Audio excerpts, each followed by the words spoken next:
আশা করি শিক্ষার্থী বন্ধুরা এই গরমের মধ্যে তোমরা খুব বেশি স্বস্তিতে নেই, কেন প্রচুর গরম চলছে। তা সত্ত্বেও আমাদের পড়াশোনার কাজ চালিয়ে যেতে হবে। তাই আমিও তোমাদের জন্য আরেকটি ভিডিও নিয়ে এসেছি, যাতে তোমাদের এটা হচ্ছে সেকেন্ড ইন্টারেস্টের রাষ্ট্রপদ্ধ, তাই তোমাদের অবশ্যই ভালো করে দেখতে হবে। আর আমি তোমাদের কাছে এই পদ্ধতি এমনভাবে আলোচনা করবো, তোমরা একবার থেকে দুবার দেখবে, তাহলে দেখবে পদ্ধতি মুখস্থ করতে হবে না, পরীক্ষা হলে গিয়ে কখনো ভুলবেও না। তাই চলো কথা না বাড়িয়ে শুরু করছি আজকের গুরুত্বপূর্ণ ক্লাস।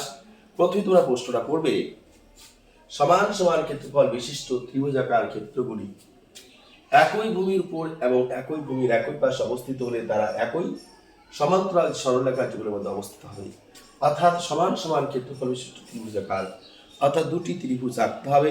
যে দুটি ত্রিভুজের ক্ষেত্রফল সমান হবে, বলা আছে প্রশ্নতে সমান হবে, তাদের ভূমি একই থাকবে এবং প্রমাণ করতে হবে যে উপরে যে সরলরেখাটা থাকবে এবং নিচের সরলরেখাটা সেটা ভূমির কি থাকবে, ভূমির একই পাশে অবস্থান করছে, অর্থাৎ ভূমি প্লাস উপরের সরলরেখাটা সমান্তরাল। এটা আমাদের প্রমাণ করতে বলছে। তাহলে আমাদের চিত্রে, আমাদের প্রশ্ন যে চিত্র কি অঙ্কন করতে হবে, প্রথমে তো আমরা একটা ভূমির উপরে দুটি ত্রিভুজ অঙ্কন করে নেব। কি করব? একটা ভূমির উপর দুটি ত্রিভুজ অঙ্কন করে নেব। তাহলে দেখো এখানে একটা ভূমি অঙ্কন করলাম, এই ভূমিটার নাম দিলাম, ধরে নাও এ, নাম দিলাম বি। তাহলে এই এ বি ভূমির উপর কি হবে, দুটি ত্রিভুজ অঙ্কন করতে হবে। তাহলে প্রথমে একটা ত্রিভুজ অঙ্কন ধরে নাও, এখান থেকে এখানে একটা ত্রিভুজ অঙ্কন করলাম, যার নাম দিলাম এ বি সি। এটা একটা ত্রিভুজ।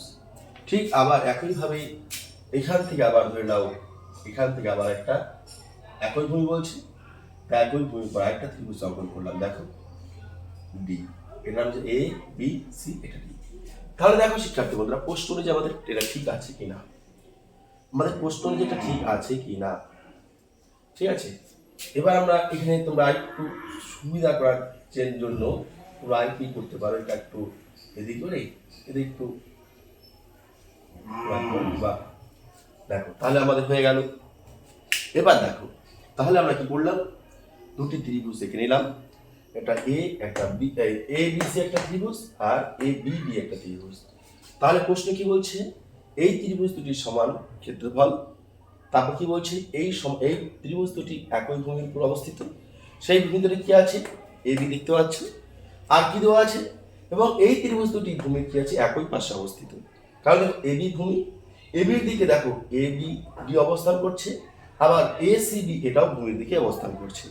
তাই প্রশ্নে যেটুকু বলা আছে, প্রশ্নের ভিত্তিতে আমরা চিত্র দেখে সেটুকু লিখবো।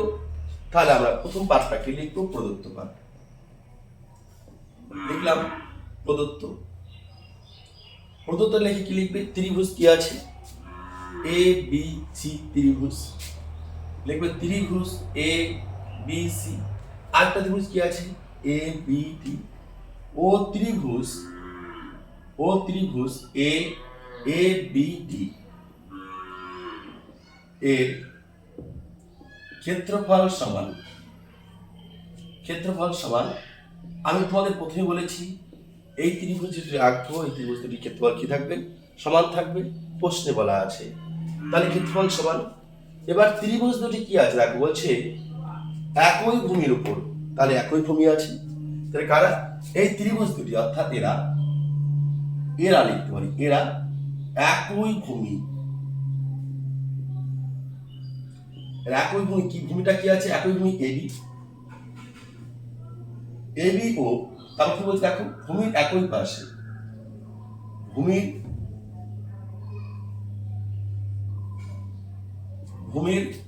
একই পার্শ্বে অবস্থিত,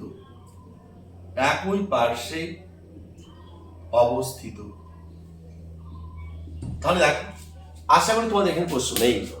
তাহলে কি বলা আছে, ত্রিভুজ এ বি সি ও ত্রিভুজ এ বি ডি, দেখো ত্রিভুজ এ বি সি, ত্রিভুজ এ বি ডি এর ক্ষেত্রফল সমান।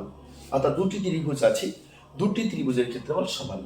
প্রশ্নে বলা আছে যে একই ভূমি, তাই লিখলাম এরা একই ভূমি এ বি, ভূমিটা কি আছে এ বি, এবং তারপর কি বলা আছে দেখো, ভূমির একই পাশে অবস্থিত, তাহলে ও ভূমির একই পাশে অবস্থিত।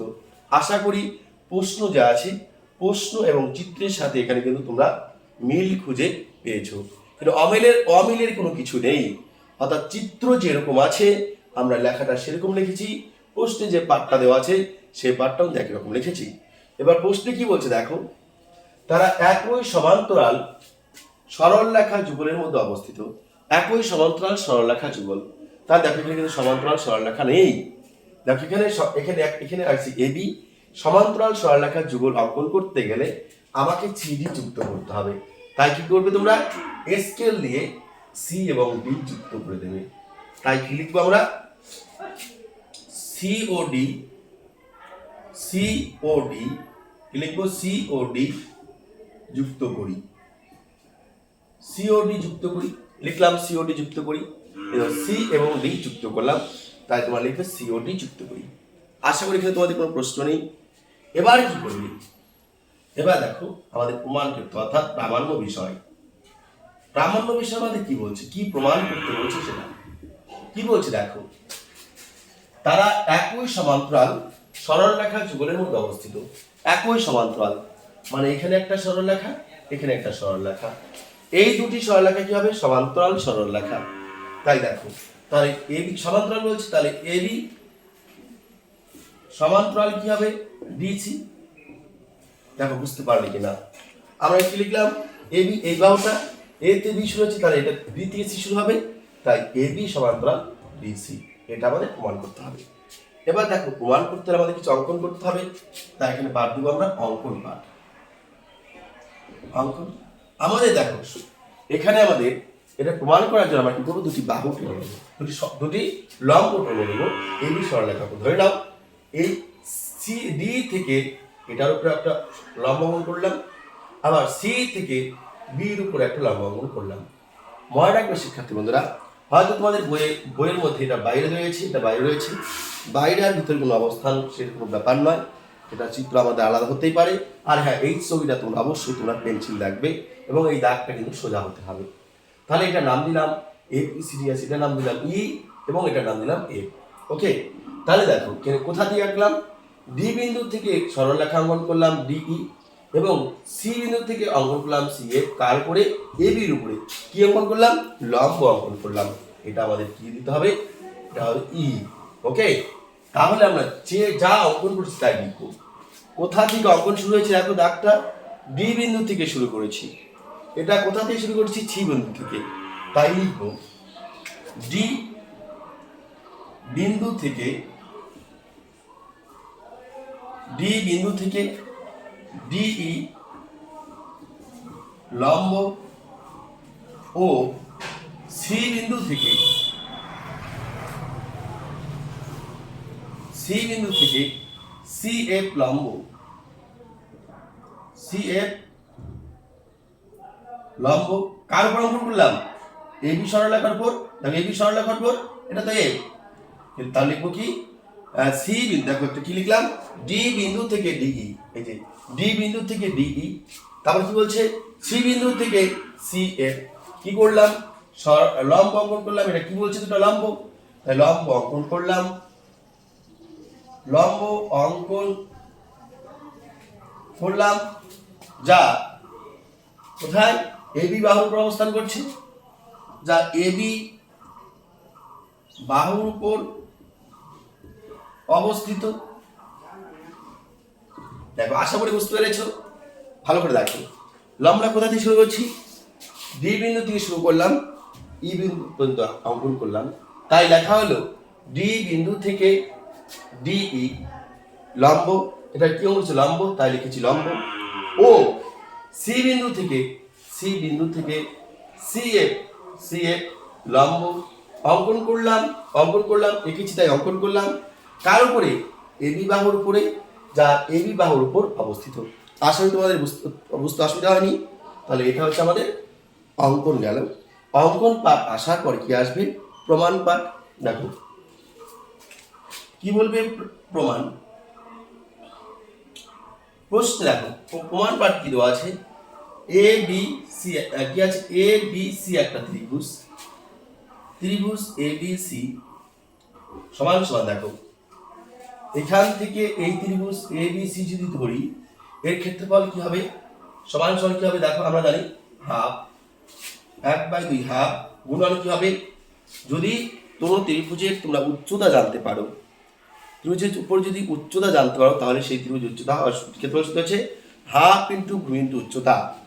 তাহলে কি হাফ ভূমিকে এ বি, তাহলে হাফ ইন্টু ভূমি এ বি কিন্তু উচ্চতা কে আছে সি এবং এফ, তাই লিখলাম সি এফ। দেখো এবার তোমরা বলে স্যার সি এফ কিভাবে উচ্চতা হয়, দেখো এ বি বাহুর উপরে লম্ব কি আছে সি এফ, তাই লম্ব যেটা হবে সেটা হচ্ছে উচ্চতা, তাই সি এফ হলো উচ্চতা। তাহলে ত্রিভুজ এবিসি এর ক্ষেত্রফল সমান সমান কি হলো হাফ ইন্টু ভূমি ইন্টু উচ্চতা লিখলাম। আবার লিখবো ত্রিভুজ, এবার এবিসি লিখলাম, এবার ত্রিভুজ বাকি কি রয়েছে এ বি ডি, তাহলে লিখবো ত্রিভুজ এ বি ডি সমান সমান হাফ ইন্টু একই সূত্র ভূমি কি আছে এ বি লিখলাম ভূমি এ বি ইন্টু উচ্চতা কি আছে, দেখো এটার উচ্চতা দেখো ত্রিভুজ এখান থেকে কোনটুকু আছে এইটুকু আছে, তাহলে এটার উচ্চতা কি আছে এইটা হচ্ছে উচ্চতা, তাহলে এই উচ্চতাটা কি ডিই, উচ্চতা কি ডিই, তাহলে আমরা এখানে লিখবো ডিই। আশা করি তোমরা প্রত্যেকে বুঝতে পেরেছো। এবার আমাদের প্রদত্ত পাঠে বলা আছে এই দুটি ত্রিভুজের ক্ষেত্রফল কি বলছে সমান, তাই আমরা লিখতে পারি সুতরাং ত্রিভুজ এ বি সি সমান সমান ত্রিভুজ এ বি ডি। এবার কোন পাঠে দেওয়া আছে প্রদত্ত পাঠে, তা আমরা এখানে লিখতে পারি প্রদত্ত, তোমাদের এটা লিখতে পারো প্রদত্ত কোথায় পেয়েছো, যদি প্রশ্ন করে তোমাদেরকে স্কুলে যখন দেখাতে যাবে স্যার যখন প্রশ্ন করে কি এটা কোথায় সমান সমান পেলে, কিভাবে সমান সমান হলো, বলে স্যার এখানে বলা আছে প্রদত্ত পাঠে বলা আছে যে এই দুটি ত্রিভুজের ক্ষেত্রফল সমান, তাই এই ত্রিভুজ সমান সমান এই ত্রিভুজ, তাই আমি লিখেছি প্রদত্ত। এবার এই ত্রিভুজের ক্ষেত্রফলের সূত্র কি দেওয়া আছে, এখানে দেওয়া আছে, তাহলে কি লিখবে সুতরাং half into A B into কি আছে সি এফ, এই ত্রিভুজের ক্ষেত্রফল এইটুকু লিখলাম। এবার এই ত্রিভুজের ক্ষেত্রফল লিখবো কি আছে হাফ ইন্টু কি আছে ভূমি এ বি ইন্টু কি আছে উচ্চতা ডিই, তাহলে হাফ ইন্টু ভূমি উচ্চতা, তাহলে এটা সমান যদি এটা হয় তাহলে এটা সমান সমান এটা হবে, কেননা এবিসি এর ক্ষেত্রফল এটা, এবিডি এর ক্ষেত্রফল এটা, তাহলে এইটা এটা সমান এটা যদি সমান সমান হয় তাহলে এটাও সমান সমান হবে। তাই আমরা এখানে দেখো মিলে গেছে 1/2 কেটে দিলাম, এবি মিলে গেছে এবি মিলে গেছে কেটে দিলাম, তাহলে আমরা কি লিখতে পারি সুতরাং সিএফ সমান সমান কি আছে বাকি ডিই, তাহলে সিএফ সমান সমান কি লিখলাম ডিই। আবার দেখো আমরা কি করেছি বলেছি ডিই লম্ব কার উপরে এবির উপরে, আবার বলেছি সিএফ লম্ব কার উপরে এবির উপরে। এবার কোনো সরল রেখার উপরে যদি লম্ব অঙ্কন করা হয় তাহলে সেই লম্বগুলি কি হয় অবশ্যই সমান্তরাল হয়, লম্বগুলি কি হয় সমান্তরাল হয়, তাই তোমরা লিখবে সুতরাং সিএফ সমান্তরাল কি হয় ডিই।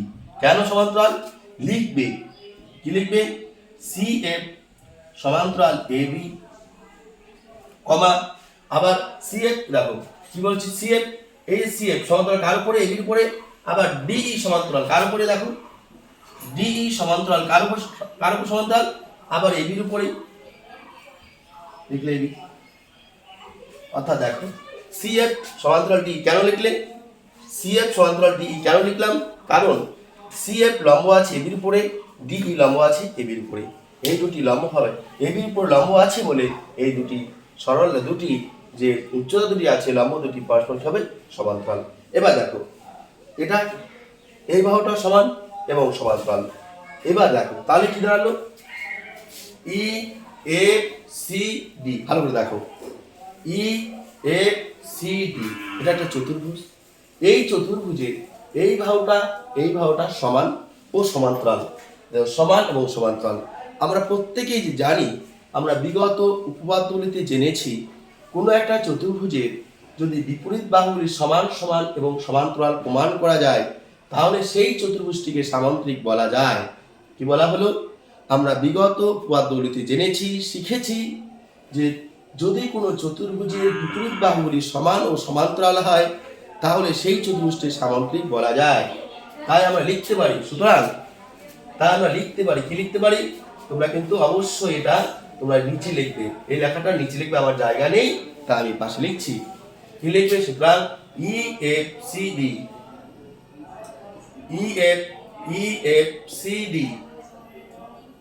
একটি সামান্তরিক, কি লিখলে ই এফ সি ডি একটি সামান্তরিক। কেন সামান্তরিক হলো, কারণ এর দেখো বিপরীত বাহুগুলি কি আছে পরস্পর সমান ও সমান্তরাল, অর্থাৎ এই বাহুটা কি আছে সমান, আর এইটা সমান্তরাল আছে, অর্থাৎ এই বাহুটা সমান ও সমান্তরাল হওয়ার জন্য এই চতুর্ভুজটা একটা সামান্তরিক হলো। আর আমরা প্রত্যেকে এটাও জানি যে সামান্তরিকের যে বিপরীত বাহুগুলি থাকে সেগুলি সমান ও সমান্তরাল হয়। তার মানে কি দাঁড়াচ্ছে, এই বাহুটা কি হবে, সমান্তরাল হবে। তাহলে এই বাহুটা অর্থাৎ এখানেই EFCD বাহু কি আছে, EF, তাই লিখতে পারি EF সমান্তরাল কি আছে, DC, লিখতে পারি DC। তাহলে কি লিখবো, DC। দেখো তাহলে এই বাহুটা সমান্তরাল এই বাহুটা। এবার দেখো এই EF যে বাহুটা আছে এই বাহুটা কিন্তু AB বাহু, তাই তো? এই EF যে বাহুটা আছে এই EF বাহুটা কিন্তু AB বাহু, তাই তোমরা লিখতেই পারো। এখন কি লিখতে পারো যে টোটাল EF বাহু আর AB বাহু আলাদা কোনো বাহু নয়, তাই তোমরা কি লিখবে, AB লিখবে সমান কি লিখবে, সমান্তরাল AB সমান্তরাল BC। এটা আমাদের প্রমাণ করতে বলছে। দেখো এটাই দেখো আমাদের প্রমাণ করতে বলছে। আশা রাখছি তোমরা প্রত্যেকে পদ্ধতি বুঝতে পেরেছি। যদি এরপরে যদি তোমাদের কোথাও কোনো সমস্যা হয়ে থাকে তোমরা অবশ্যই কমেন্টে জানাবে। আমি চেষ্টা করব আমি সেই পদ্ধতিগুলিকে তোমাদের যেখানে সমস্যা হবে সেই সমস্যাগুলি আরো সুন্দর করে সমাধান করে দেওয়ার জন্য, আরো সহজভাবে সমাধান করে দেওয়ার জন্য। মনে রাখবে তোমাদের জন্য আমি আছি, তাই তোমরা অনুগ্রহ করে যদি কোথাও সমস্যা থাকে তোমরা অবশ্যই কমেন্টে জানাবে, তাহলে অবশ্যই আমি সেই সলভ করে দেবো।